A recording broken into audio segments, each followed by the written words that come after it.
Hello, ladies and gentlemen. Welcome to the session Composites in Construction, Building Towards a Stronger and More Sustainable Future. My name is Christoph Greb. I'm Scientific Director at the Institute for Textile Technology in Aachen, Germany, and I have the pleasure of being your host for the next roundabout 55 minutes. The use of composite materials is nothing new in the construction industry. With sustainability at the fore and with existing infrastructure requiring rehabilitation or replacement, there is accordingly an increasing push towards a stronger and more sustainable future for the construction industry. In particular, there is a move towards replacing or upgrading more traditional construction materials such as concrete, with modern alternatives which can offer advantages in terms of weight saving, ease of installation, corrosion resistance, durability, and resilience. However, limited knowledge within the construction sector, restrictive standards or absence of available guidelines, lack of skills and experience in existing markets, and lack of existing supply chains are the challenges remaining. Discover how composite materials offer solutions fitting our global infrastructure needs and anticipated needs of the future. And as I say, the future is now. For this session, I am pleased to welcome on stage 4 fantastic speakers, starting with Christopher Skinner, Vice President of Strategic Marketing, Composites at Owens Corning.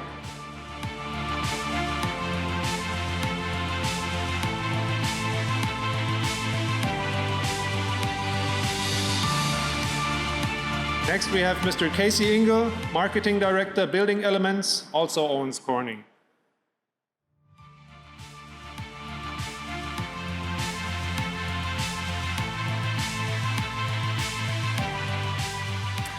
And also from Owens Corning, we have Mr. Paolo Casadei, Concrete Reinforcement Market Leader.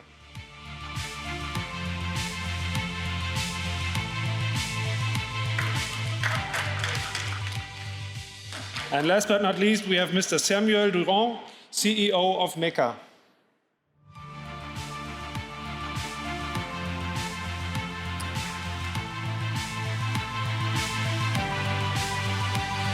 Welcome on stage, gentlemen.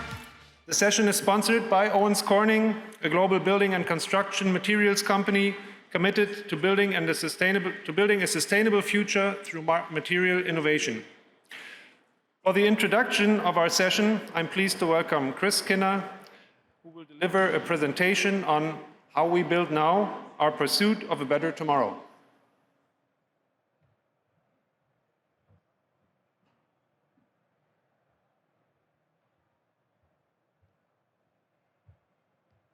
Good afternoon, everyone. I hope everyone had a fantastic lunch. Welcome to my colleagues from Owens Corning. Fabulous to see you. So I'm going to make a very, very brief introduction. I'm going to hand it over to the people that know what they're talking about. So I'm going to start with this thing about, okay, how we build now in the pursuit of a better tomorrow. And why is this important? Really, for me, this is probably the only slide you need to remember, which is there is no planet B, right? I think we're all keenly aware of the climate challenge and what's going on. And really, this question of how do we actually tackle carbon emissions within our environment is fundamental to the future of society and to civilization. And I think you look at it and say, well, there's loads of wonderful technologies out here, but for me the question is, how do we, as a composites industry, really kind of tackle or support the industry and the world in actually dealing with this thing about protecting our planet?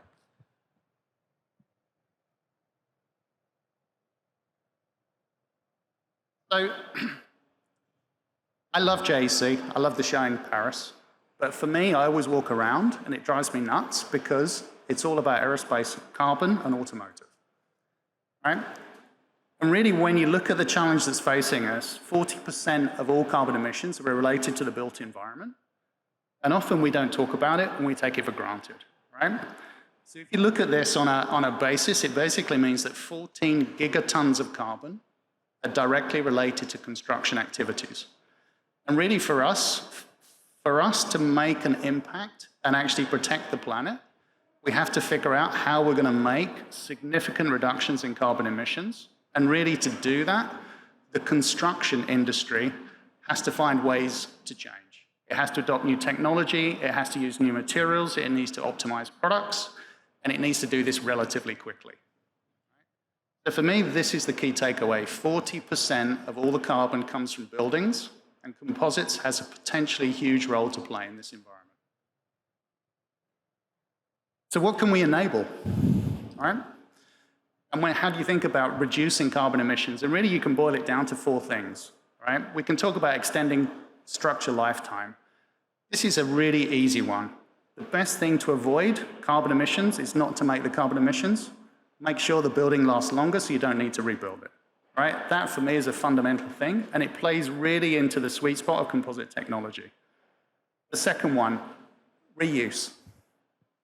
If you have technologies that enable you to reuse buildings and extend the life of those buildings, it makes a significant impact. You don't need to build a building, you don't need to emit the carbon, right? The third one, we can use materials that actually change the carbon emission profile of building and construction. And this is a fundamental thing that composites can enable as well, right?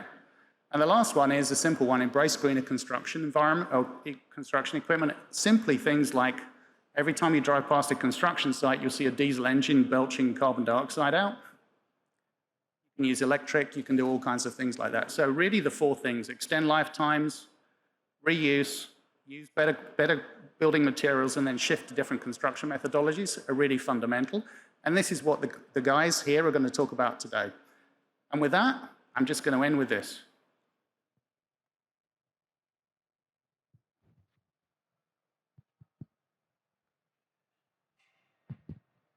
Thank you, Chris, for the introduction. Is this working? Yeah.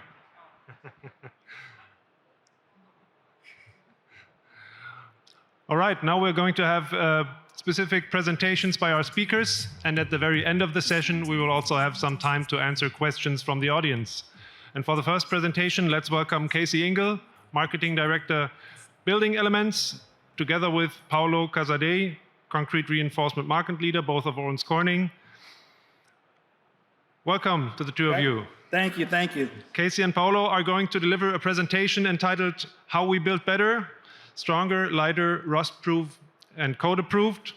They will present how to realize the opportunity of higher performing concrete, how to advance the conversation from possibility to real change, and how to transform the status quo and create growth. Casey and Paolo, stage is yours. We're looking forward to your presentation. Thank you. You guys hear me okay? Is the audio good? Better than the video? All right. So we're going to talk a little bit today about something that we call the big innovation, concrete. Right? It's not exactly new. I don't even think it's exactly innovative. However, it could be the most impactful thing we talk about while we're at the JC together this week. Think about the things our industry is focused on. We like the sexy stuff, right? Look around. We see cars, planes, rocket ships. Where's the sidewalks? Where are the roads? That's actually the thing we can impact the most. Because what's really sexy to me is changing the way we live. What's really sexy to me is making this place a better world to live in and doing the things we can do every day to make those positive impacts. We talk about infrastructure. We talk about the need for improvement, but we don't really change it. I added this piece to my presentation about an hour ago. I'm going to shamelessly steal from our director of Chief Technical Officer, Jose Mendez, in the crowd. We talked about 3 things this planet needs most, our 3 biggest problems: water, energy, and labor. Pink bar fiberglass rebar helps all 3. I'm going to hit it really quickly, and we're going to talk about that throughout the day today. And it just so happens, Jose, you shared that with me, and it kind of made me change this introduction. With pink bar fiberglass rebar, we can make concrete from seawater.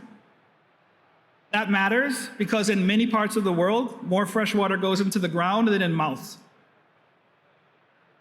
When we remove rust from the equation, when we eliminate corrosion, we save concrete and cement manufacturers money, we reduce the need of water, and we actually change the cost equation over time as well. So we hit that first piece. Let's talk about energy. Lighter to haul, more durable, lasts longer, essentially eliminates the need for maintenance, positively impacts energy. And the last thing I should have to talk about is labor. With a product that's lighter and easier to install, you can do 3 to 4 times as many jobs in the time it takes to do one. So if you remember nothing else in the next 20 minutes, remember that, right? Something as simple as fiberglass rebar, an innovation that Owens Corning has had for 72 years, an innovation that the composites industry has talked about for longer than that, can impact our 3 biggest problems. Sustainable building actually starts with smarter building. Every day we build with something that we know will fail. Every day we build with something we know that will fail. And there's really no reason we do it, because we have a solution in place. What we need to do is we need to challenge ourselves to actually recognize this opportunity and get it out of the academia, get it out of the case studies, and take it to the job site. Take it to the architectural firm, and take it to the design company. We have to go where the jobs are done, the people who make the rules, and the ones that own the structures. And that's what we're doing. That's how we're going to challenge the industry, and hopefully the folks in the crowd can do the same with us. Solutions, they need a strategy. Solutions need a strategy.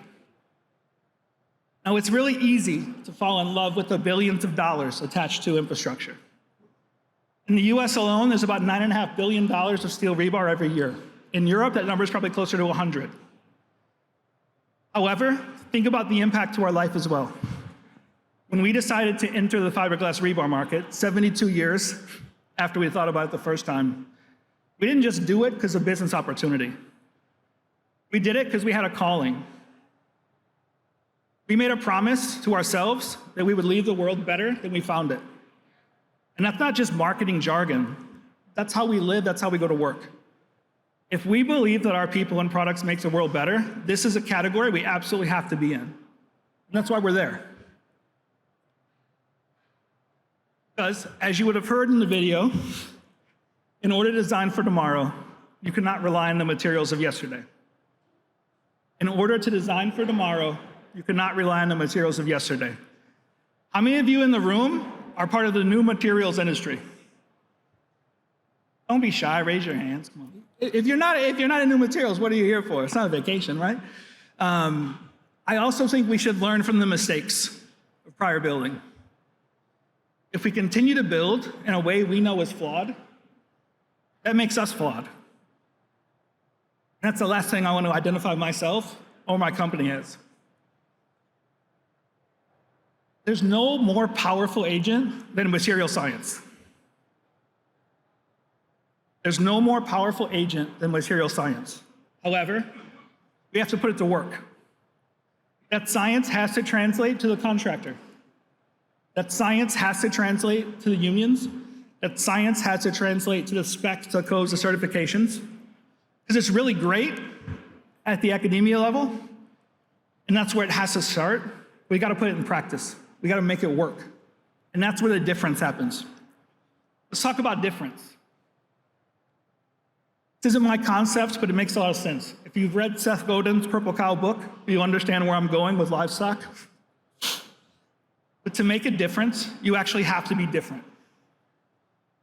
That means you can't just do a cheaper version of steel. That means you have to do something more. The same way as kids, we've been in road trips across the countryside and we pass landscape after landscape full of cows and you just kind of stare into space.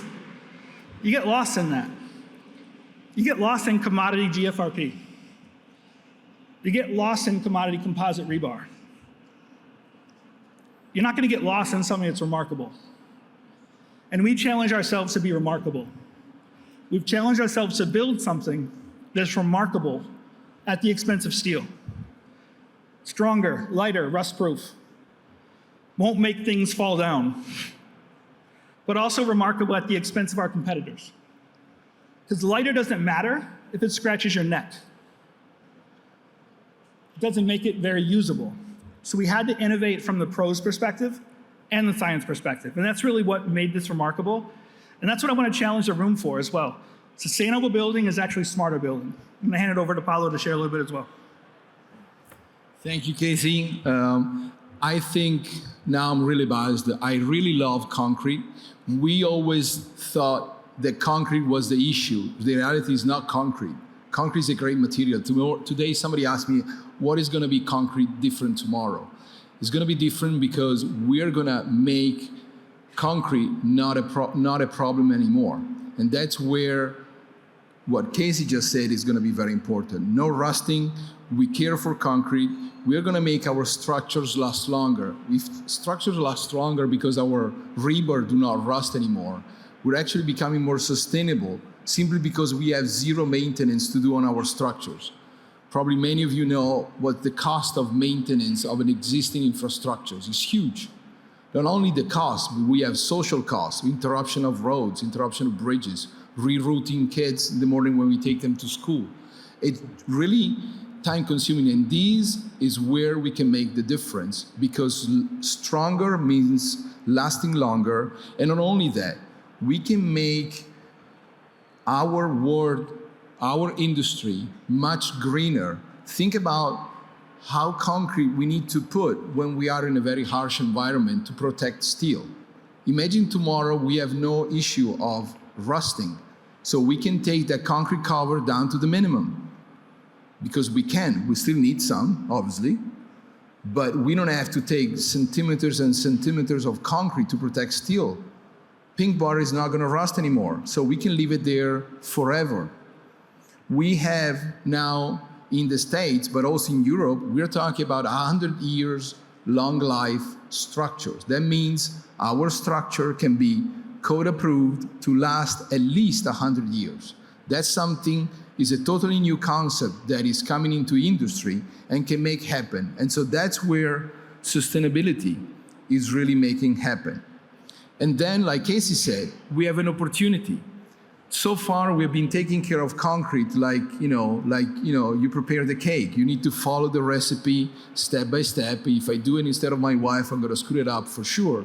But now we can make concrete, not just out of purely Evian water, but we can make it out of ocean water. And that can make the difference. We are by a job site. We are precasting panels for offshores, wind turbines. Why can't we just take water from the ocean? It's right there. We don't have to purify it. We can take it and we can mix it with concrete with a proper design, and we can make our structures last 100 years and more. And that's these options that we have, we lean down to the concrete industry, are really can make the difference. So I get back to my friend Casey.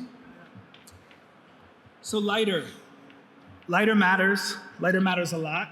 Lighter helps you get more done. But if we're also going to talk about sustainability, let's talk about human life. Let's talk about wellness. Let's talk about human sustainability. It's a US stat, so forgive me for making it here, but the Iron Workers Union in the United States loses 30% of their workforce every 18 months. That loss of workforce is due to two things: permanent injury on the job site, or opiate addiction due to permanent injury on the job site. Think of the impact we can make on people, on humans, on the next generation of labor, on the next generation of builders.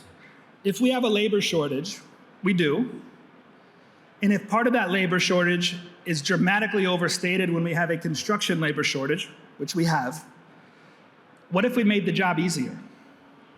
What if we made the job more accessible to all different types of people? That's what this is about as well. Better to build is as equal to better built. Internally, we talk about Pink Bar a lot as having 3 key performance attributes. We enable better built structures. Paulo talked about that. We also enable them to be built better. Better to build is really important to us. Now let's also think about weight from a sustainability and energy standpoint. Impact to the roads.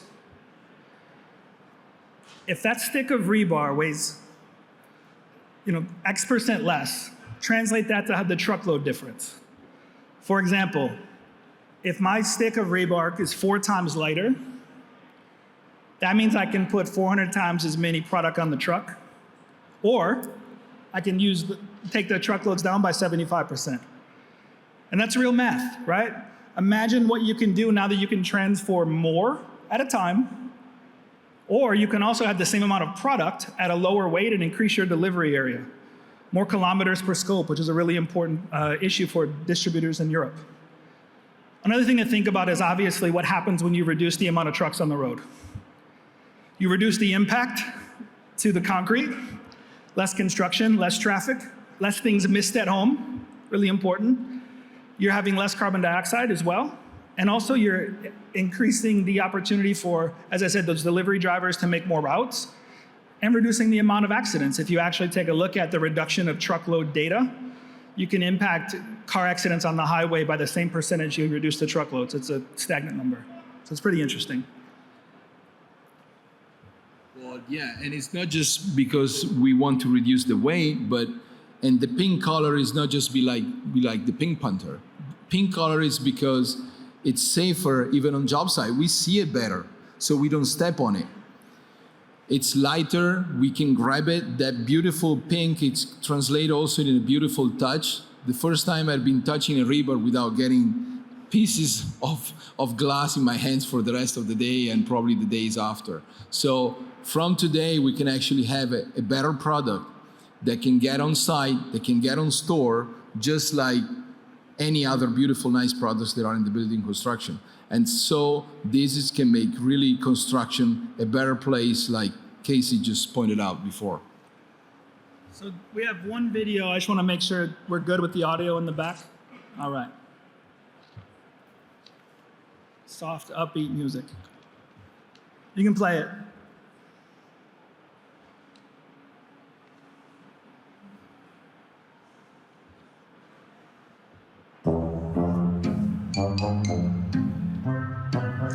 When you choose Pink Bar Plus over traditional steel rebar, you're making a more sustainable impact than you think. Why? Pink Bar Plus is up to 7 times lighter than steel, so more can be delivered with fewer trucks, and fewer trucks means fewer emissions.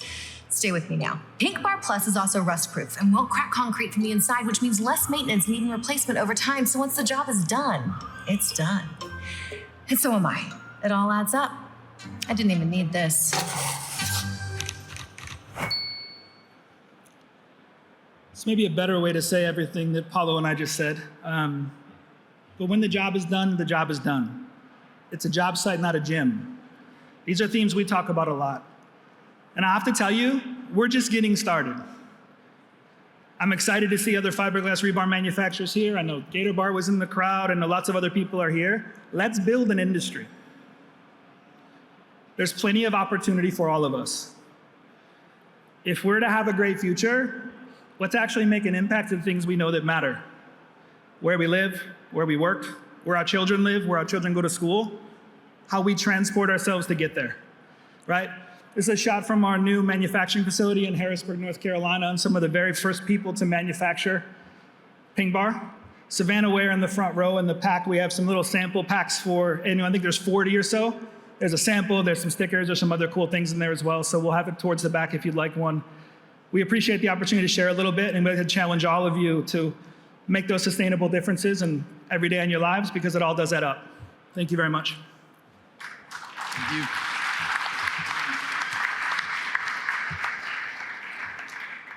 Thank you. Thank you, Casey. Thank you, Paulo, for this excellent presentation. So please remember, if you have any questions for the two gentlemen, keep them in mind, and you will have the chance to ask them by the end of the session. But now we move on with our next presentation, and it is focused on advancing architectural design with composite materials. It will cover composite materials in architectural applications. We'll give you an update about the latest developments on the Composites Eurocode, which is a new generation of standards for both the production of FPC structural elements and practical rules for the design and verification of structures to be used for buildings and civil engineering works, and how to apply such Eurocode in architectural application and existing civil engineering structures. For this presentation, I'm very pleased to welcome Samuel Durand, who is the CEO of Mecca, and we are looking forward to your presentation, Samuel. Thank you, Christopher. Please, can you switch to...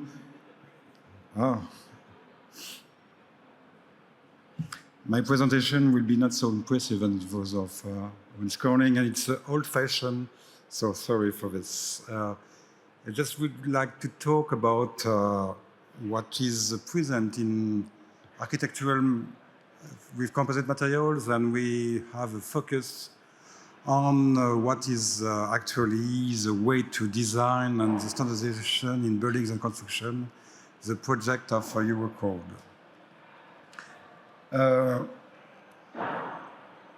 Architectural project, there is a lot of domains in buildings and civil engineering. Architectural projects are one of them.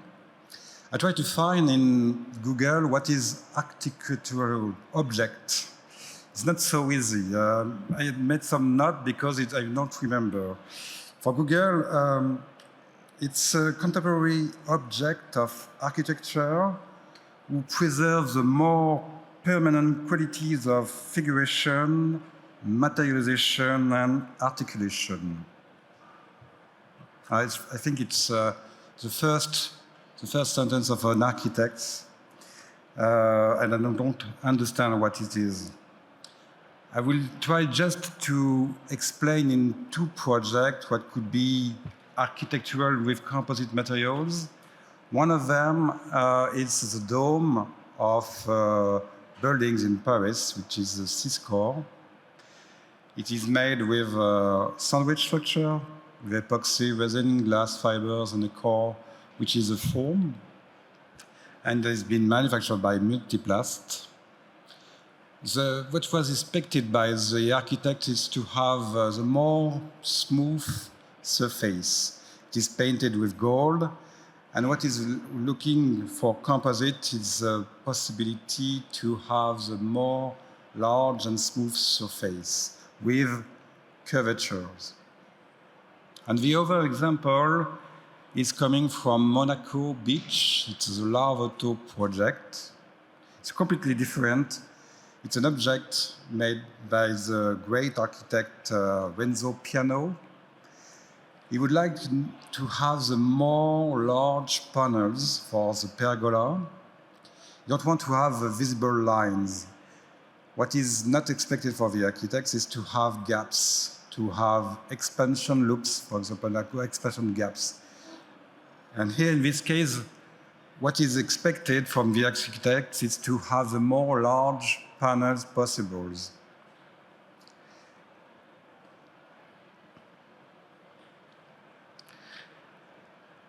For the engineers, we have to work with architects. Usually you have a preliminary drawing, and then you have to find the best materials, best technique to manufacture it, to erect it. What is great for engineers when we are working with composite materials, the first thing is that we can use integration of function, and a lot of the manufacturing is performed not on site, but on factory. For example, for the buildings which is on the right, it's the latitude. For these buildings, all the facade has been manufactured in factory and then erected on site with large ribbons. It's made with polyester and epoxy, with mainly Sika products and some foam from Amazon in some parts. And what it is expected from the engineers is to limit the most possible the time on site. You just take the composite part and you erect it on site. There's less time, and it permits to have larger structure because it's lightweight.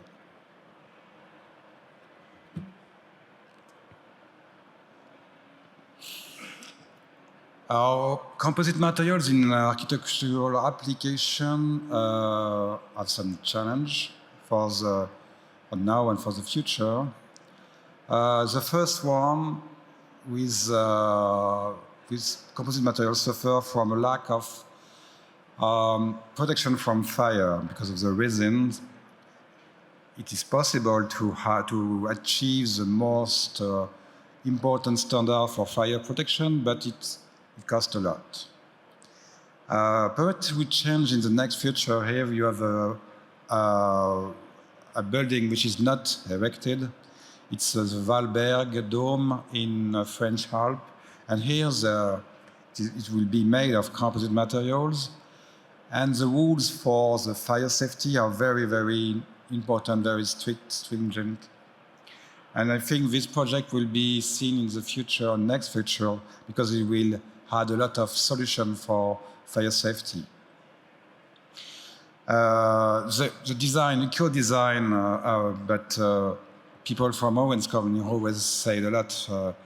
Eco-design is a pity in buildings. We need to all together to work to have less carbon footprint, and it is for the material, for the manufacturing, and here there is a lot of evolution, development to made. And the last challenge I have deleted because it's for me not a challenge. It's actually possible to have standards for the design of buildings made of composite material. It's just an introduction for the second part of my presentation. It is a EU code for composite materials. I don't know if people from the room know what is a EU code.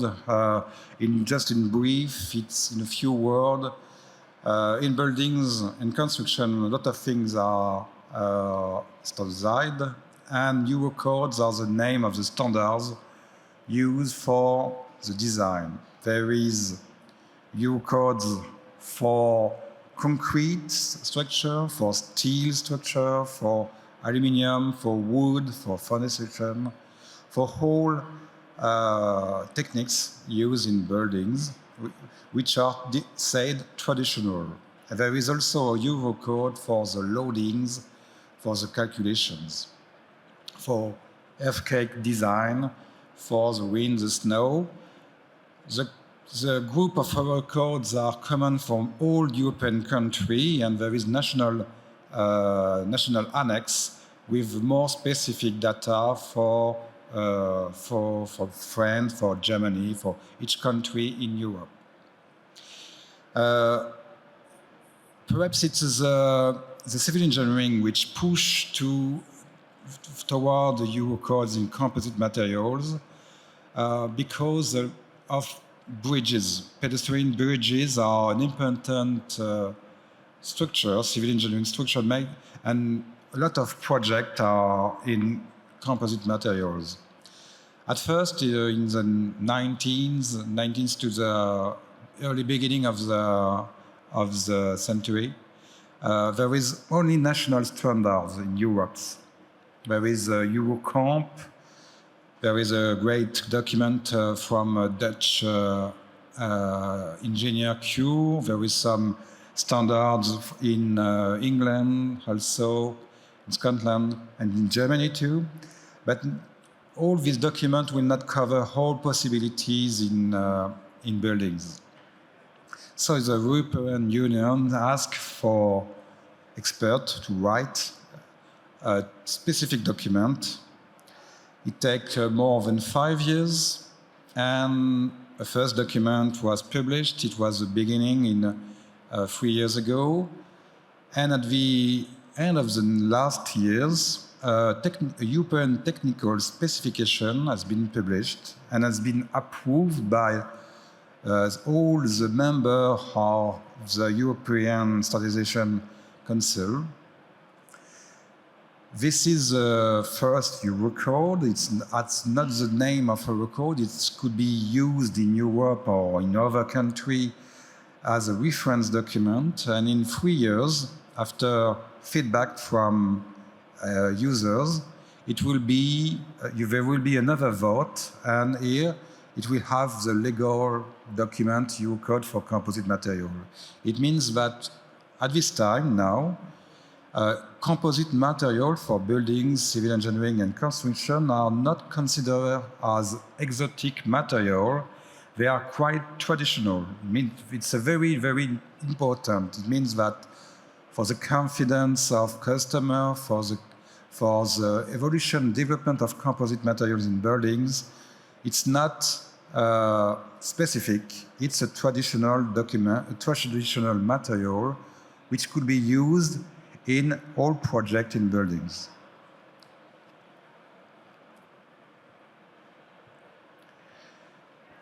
This is the application of the technical specification, which is the first phase.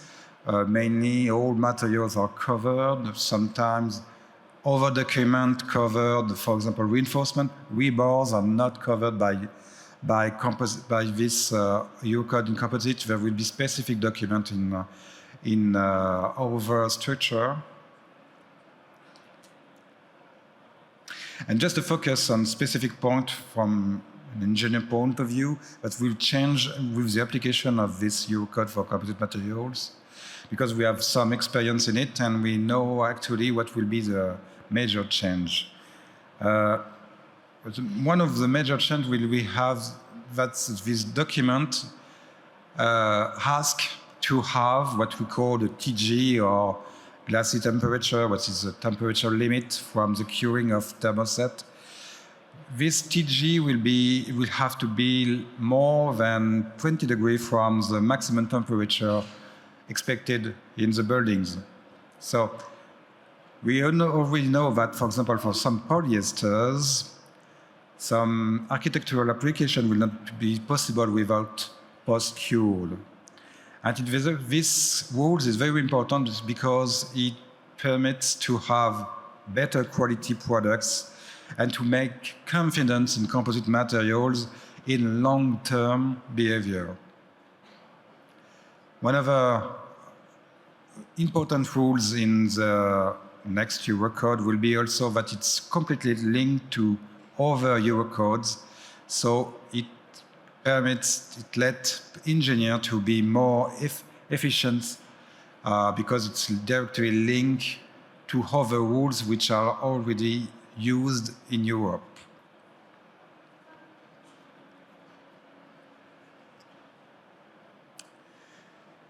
This is one example of pedestrian bridges in France, which is made in composite materials. It's a technology from Infracore, Johnson Bridging in Netherlands. It's infusion made with kits of forms and glasses. When it was designed, the Eurocode was not published, so it has been designed with a Cure 96, which is a very great document, because we have proved together with some French colleagues that the application of the new Eurocode will match with the Holland rules, the Cure.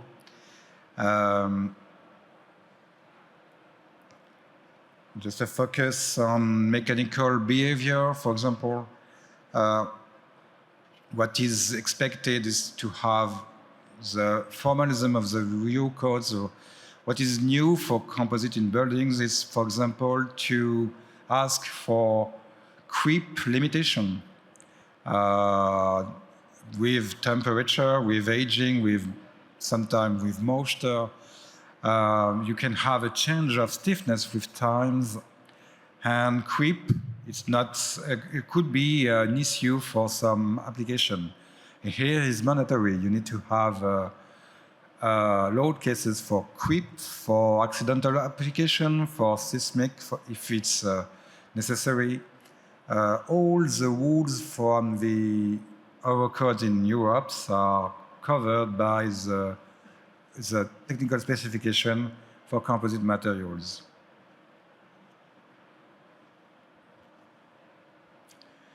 Another focus on the thermal behavior on the same pedestrian bridges. It was a question asked from customers to be able to know what will be the behavior in temperature of the bridges.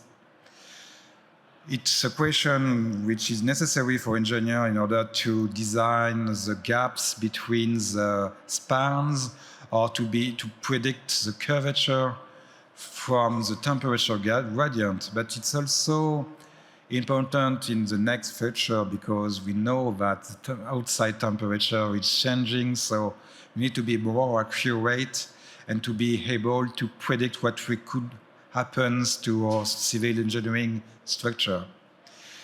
And here we again, with the new record for composite materials, we prove that it's possible to have the same level of confidence in design and calculation than for steel bridges or concrete bridges. Here again, the composite materials is not exotic. It is treated as a new material, but as a traditional material for civil engineering applications.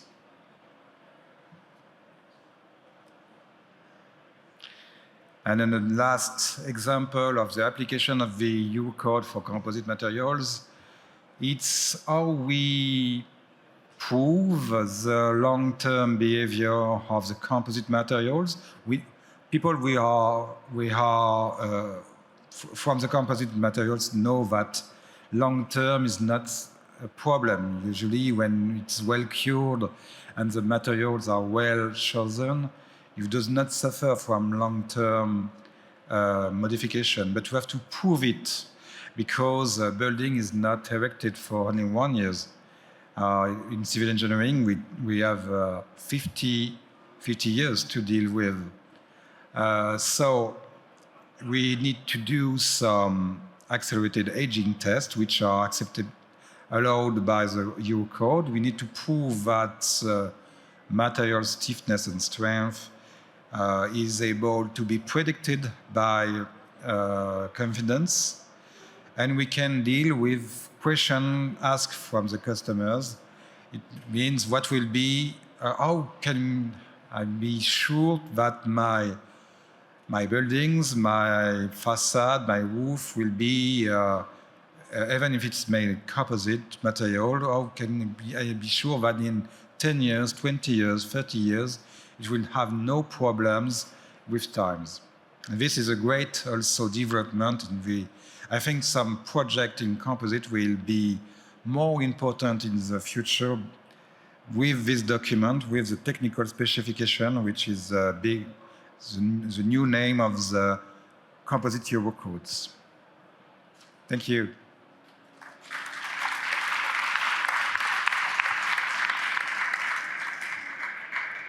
All right, thank you, Samuel, for this excellent presentation. And it is now time to open the floor for questions. And if any of you have a question for the gentleman, please raise your hand and you will be handed a microphone. I already see one question over there.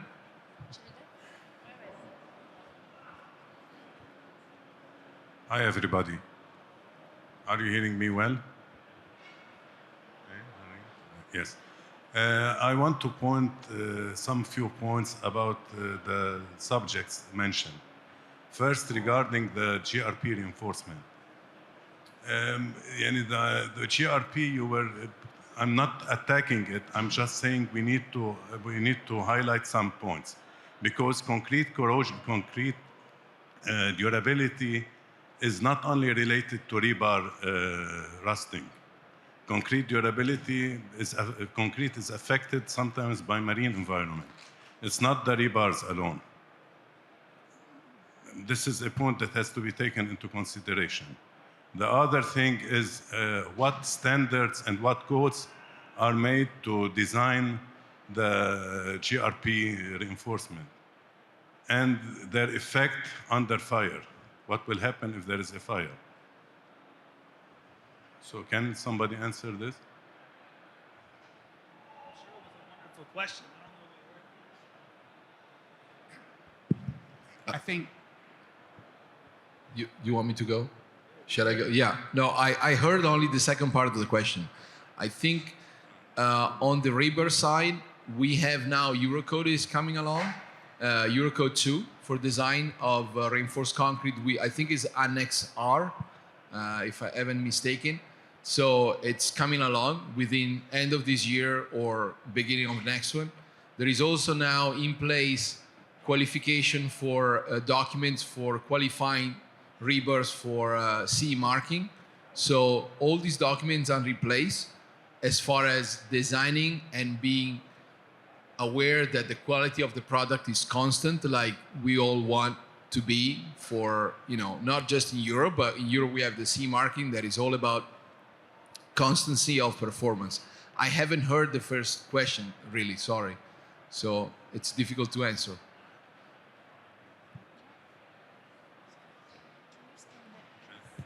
I was just saying that concrete durability is not, reinforced concrete durability is not only affected by rebar rusting.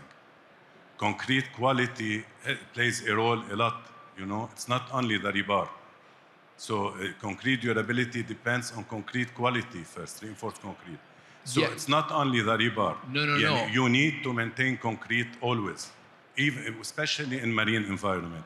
Yes, sure, reducing rust from the reinforcement is something very important. But concrete durability is not only affected by the rebars. Yes, Okay. no, that's totally true. Okay. I think the point we were trying to make is we can now design a concrete mix that is more sustainable without needing to worry about the next body that is steel, that is actually providing our tensile strength. Yes. So that's how, obviously, the quality of the concrete, the quality of the manufacturer is key. Quality is always fundamental, independently from what we're doing. But I think now we can become more sustainable because we don't have to worry, not in every case, but in some condition, about durability, because durability can be overcome, and we can look at the recipe of our concrete mix to make it as much sustainable as possible, because again, rebar do not worry about what is inside the concrete, meaning chloride, sulfates, and all these things. So the other thing is regarding structure design. There are issues related to ductility, which is the ultimate stress of steel against the yield. Those are very important to reach if we want to design a ductile structure. I think those values are very less in GRP rather than in rebars, normal steel rebars. yes, you're correct. We didn't mention it. Obviously, ductility, it can be reached with GFRP. We just need to change the way you design it.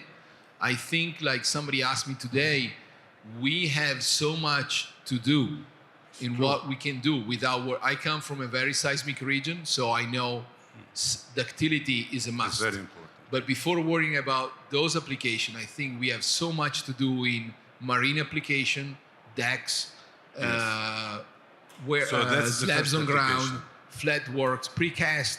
There is so much we can do in those that we can leave the need of the ductility in projects as the next step we want to achieve in order to make also these possible. Yes. Some questions to someone as well. Regarding TG, you were mentioning that the limit will be 20 degrees higher than the temperature the structure will reach. 20 degrees is a little bit on the low side. I think it should be higher than 20 degrees. And because everybody is mostly doing post-curing. So this is important to note, because TG 20 degrees is very on the limit. The other thing is fire. Fire. It's a great risk. Fire is a huge risk in composites. We should look into fire from a different perspective. Not only the material itself, but to do some compartmentation, to have some fire resistance areas that will block the spread of fire, because this will be very important and should be induced in any code as well, besides any other concerns. Thank you. May I ask to your question, Isaac? There is a specific part in the technical specification about fire safety and calculation and design with fire condition. This is possible with profile, like a pull-threaded profile. It works well. For panels, it is not so effective. And you are true, the limit considering the TG is strict. it was a lot of discussion in the European group. Some people said the same that you say. Some others will have to have more restrictive application. There's been a mix between the both. What is important is to have the experience of all users which will design with these rules.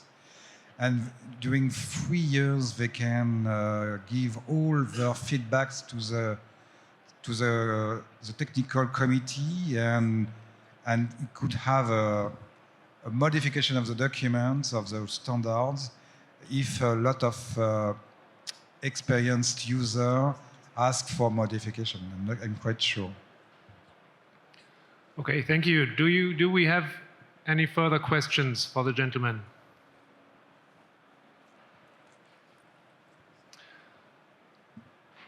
Not at this point, so I will take the chance to ask a question. I come from a research institution.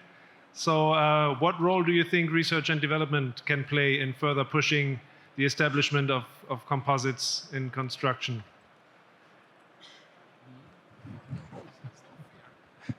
I was the only one who had the microphone working. I think it's fundamental. I think we have done already a lot in terms of research.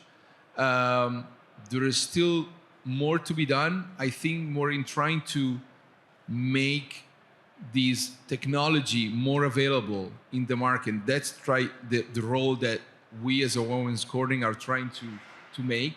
So take this technology, this advancement, and again, I just said before, say ductility is one of the issues. We need to think, develop better ways to design. It can be done, but obviously right now it's probably can be in the hands of few, but it can be done. So that's where university and design and research has to play a role. And we as an industry need to take that advancement and make it available every day. So far, I think our industry has played an important role, but kept the product an niche in the niche. And that's why probably this is one of the reasons why it's not so available, despite the fact that obviously we needed design codes and qualification, all that stuff. So there's been part of that, but also part of not being capable of addressing such high opportunities. I think there's another piece of that too. I think we have to start thinking more, not just downstream in terms of the products, but also in the research. So take the elements of research and testing away from just composite or glass fiber and move deeper into the job site, how ergonomics impacts, long-term things like seismic testing, fireproofing, things that we don't traditionally speak about from a material science standpoint, but actually from what we make to what we enable. And I think that's a big white space. I think we're in a really important shift for fiberglass and composites from a concrete reinforcement standpoint. And I think we have to kind of catch up from now a new level of performance testing. Right, thank you. Glad to hear that there's still some work left. Okay, so now we come already to the end of the session. I would like to once again thank our 4 speakers, Chris Skinner, Casey Ingle, Paulo Casadei, and Samuel Durand for their excellent presentations and for the discussion. Please give them a round of applause again. Also, again, thanks to the sponsor of the session, Owens Corning, who made this session happen. And thank you for your attention. The next session will be in about 5 minutes, and it will be on the development of Foresia's new generation of composite 700 bar extra large pressure vessels or hydrogen tanks. And enjoy the rest of your afternoon. Thank you.